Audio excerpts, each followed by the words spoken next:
Good evening, I'm Master Sergeant James Hawk, United States Air Force, and I attend Grand Canyon University, and I'll be completing my action research project on retaining air traffic controllers in the United States Air Force. Currently, the United States Air Force has a significant problem in retaining personnel in the air traffic control career field after their first term. Recently, I conducted a poll between two locations, Travis Air Force Base and Kunsan Air Force Base, Republic of Korea, and surveyed 9 air traffic controllers who are at the decision point if they're going to stay in or get out, and determine why they're getting out and why they're going to stay in, but primarily why they're leaving. These are the 3 main reasons I've got of the 9, with the removal from family or family separation being heavily the number 1 reason why people are getting out. The second most popular reason why people are getting out is the money. Civilian sector makes a significant amount more money than the military side does, and people are interested in pursuing that. And then I also had a few that was just not happy with military life. So going back to the first one, this seems to be the overwhelming reason people are separating, because they don't want to be away from families. People are coming in, getting married, having kids, getting established at their first base location, and then not wanting to leave, having friends and support structure, and they don't want to go anywhere. That's very understandable, but this is a problem that we can't fix. Due to the nature of the Air Force and its worldwide mission and our global support, we can't tell people they're not going to move. We can't tell people they can move to one location and stay there for their entire career. It's just not realistic, it's not feasible. Too many moving parts, too many contingency operations. We just can't address that one. But the number 2 reason is money, and that is something we absolutely can address. The average air traffic controller in the FAA makes $141,000 a year, which is a far cry from what the military controller makes. Depending on their rank, they're making anywhere from $35,000 to about $50,000 in that first term time bracket, depending again on their rank and factoring benefits. What we need to do in the pay aspect of this is to not necessarily match what the FAA could do. We don't have the money to do that for $140,000 annually for our controllers. What we can do is incentivize it more to close that gap and try to take the pay piece out of the decision factor. Take the pay factor out of the decision part. So when they go to make that decision, it doesn't necessarily need to be based on money only, and that overwhelming gap of pay being a major factor. Other members polled just were not happy with being in the military. They don't like commanders called PTs, rules and regulations they had to follow. Even had one individual who felt as if his personal moral beliefs did not align with that of the U.S. government, and he could no longer feel like he could continue his service.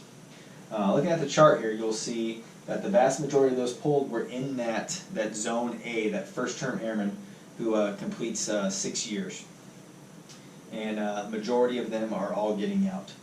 We actually had a tech sergeant who was in for 10 years also decide to get out, because during his 10 years he's had 2 one-year tours away from his family here in Korea and a deployment, and he's felt like enough was enough. He's given enough to the service, and his family has paid for enough that he can't do that anymore.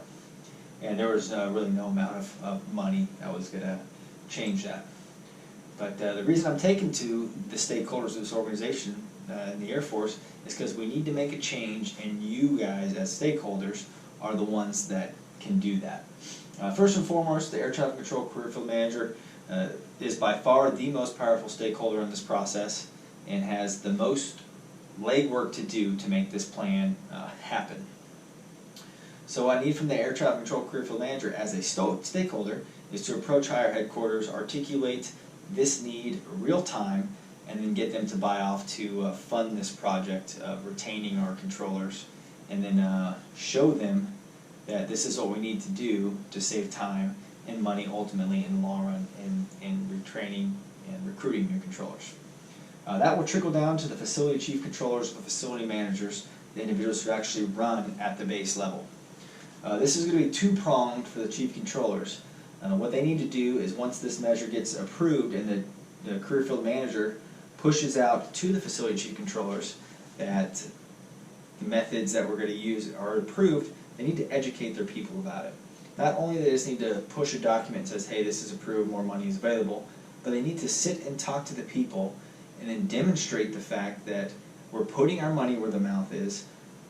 We want you to stay in the Air Force, we want to retain you if you're a quality airman, and we're willing to pay you handsomely and close that pay gap to keep you. Money is a factor when people are separating from the Air Force, but it's not the only thing. Often people will take less money to work in a happier environment and be content in life than to just chase that dollar. And again, that's the second problem of the chief controller's role in this, is they need to create an environment in their facilities that the controllers want to go to, want to stay in, and that they feel appreciated and valued. And finally, the last stakeholder is the air traffic controller themselves. This is who this is for, and it's not just the air traffic controller who is at decision point determining if they're going to stay in or get out. It's for all controllers. It's that piece of, hey, the Air Force is they're putting money in, and I'm important to them enough to drop this money, and I need to determine if this is going to be the best call for me. And it's not just that airman that's at decision point.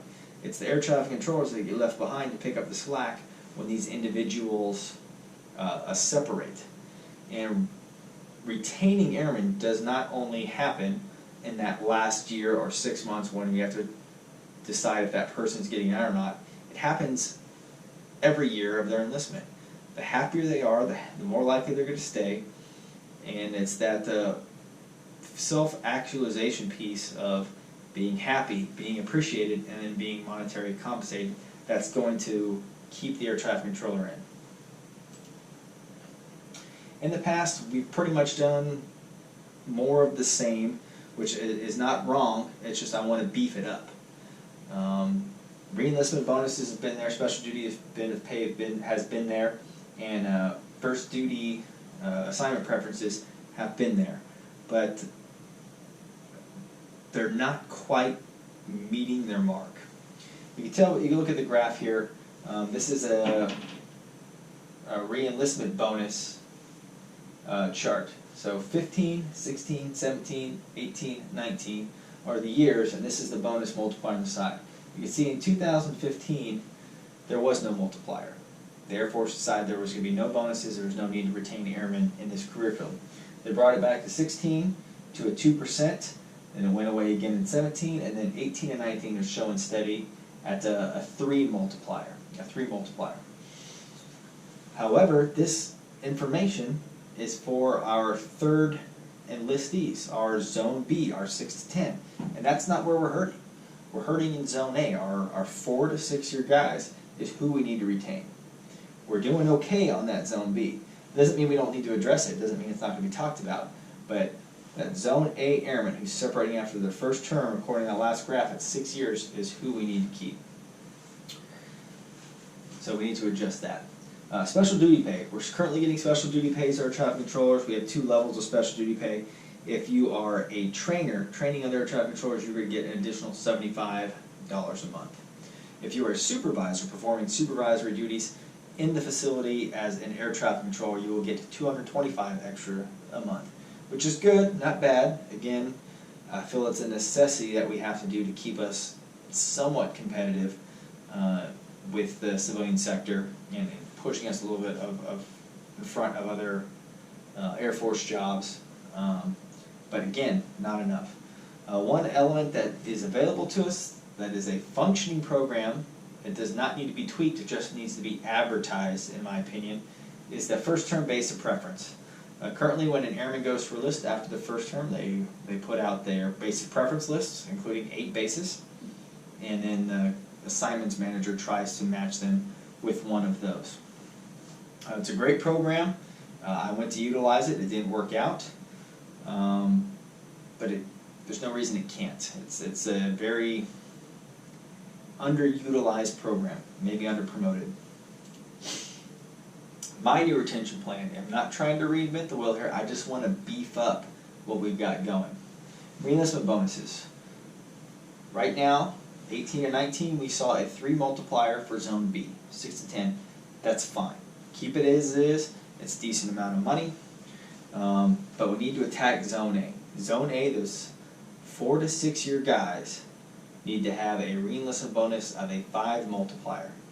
It's going to really push the reenlistment bonuses high and close that gap between the civilian sector and take the financial decision, some of the weight of the financial decision out of the equation. A special duty pay, we have to have it, in my opinion. It needs to continue, but we're going to go back to the way we used to do it. In previous years, once you became a supervisor, you start off with $100 a month. 2 years later, it went to $150. Another 2 years later, I think it was $225, somewhere in that range, and that's where we're at now. Recent years, we went to a flat rate special duty pay for every supervisor, which is good. We're grateful to have it, but it's not screaming to our people, we want to keep you and you're important. My proposal is continue special duty pay, go back to the incremental steps, if you will, but we will start at $225. Start where we're at. As soon as you become a new supervisor, still pretty green, we are monetarily saying, hey, we appreciate you at this month. And you know what? You stick around, you're going to get promoted. If you do a good job, then 2 years later, we're going up again. So you'll see over the steps, a 2-year period, a special duty assignment pay 1, 2, 3, and 4, making it an 8-year span, topping out at $500 additional a month. Again, it's about hammering to our guys that we want to keep you around and we're willing to put our money where our mouth is. And of course, the existing first term base of preference incentive to retain will still be there, just to advertise a little bit more and maybe create a policy that prioritizes those guys when it comes to PCSing, as long as it lines up with the needs of the Air Force. The implementation for this plan is not very dramatic and it's not very difficult to do. Step 1 is the career field manager to get approval for the funding. That is going to be the largest hurdle. He needs to go to higher headquarters, demonstrate the need, talk with other career field managers, get them to kind of back off, because every career field manager is looking for those monies to keep people in. But we need to articulate our need, show how in the long term it's going to save the Air Force money and, more importantly, time. If you don't have the 5 or 6 years to train a new supervisor at the rate that we're losing them. And then the second part of the implementation plan is, once this gets approved, is go to that chief control on the facility and really ensure that they are passing down this information financially and creating that environment that the air traffic controller wants to be in. The environment of professionalism, and then hopefully they get to the point where they like coming, don't mind coming to work, and they want to continue it and stay in because they're happy. The implementation plan is about 1 year long. So beginning of fiscal year, and we let the program run for a year. And what's interesting about this plan is I cannot sit there and tell leadership it's going to cost X amount of dollars.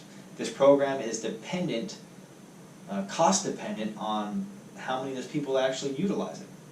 So that's why my goal for a 1 year rollout is to determine after that year, once we collect data, how much did we spend, how much would we have spent in recruiting and training new people, not counting the 5-year, 6-year time frame it takes to do so, versus how much we spent in bonuses and special duty pay to retain our people, and conduct a survey to see if, in fact, the measures we're taking are actually important to them.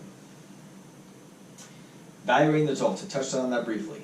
At the end of this year plan, it's time to go collect the data, collect the surveys, and to determine, is the juice worth the squeeze, in essence? Is the amount of money we're spending enough to retain? Enough to keep this program viable as we retain controllers.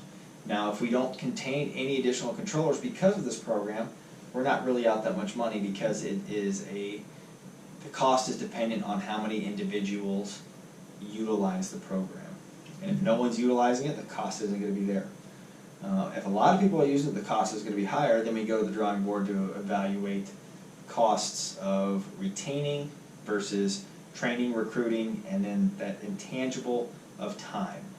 I can guarantee you that retaining our controllers, experienced guys and gals who've been around and know what to do, is always going to be cheaper and safer than recruiting someone new and then having to build our own talent from there.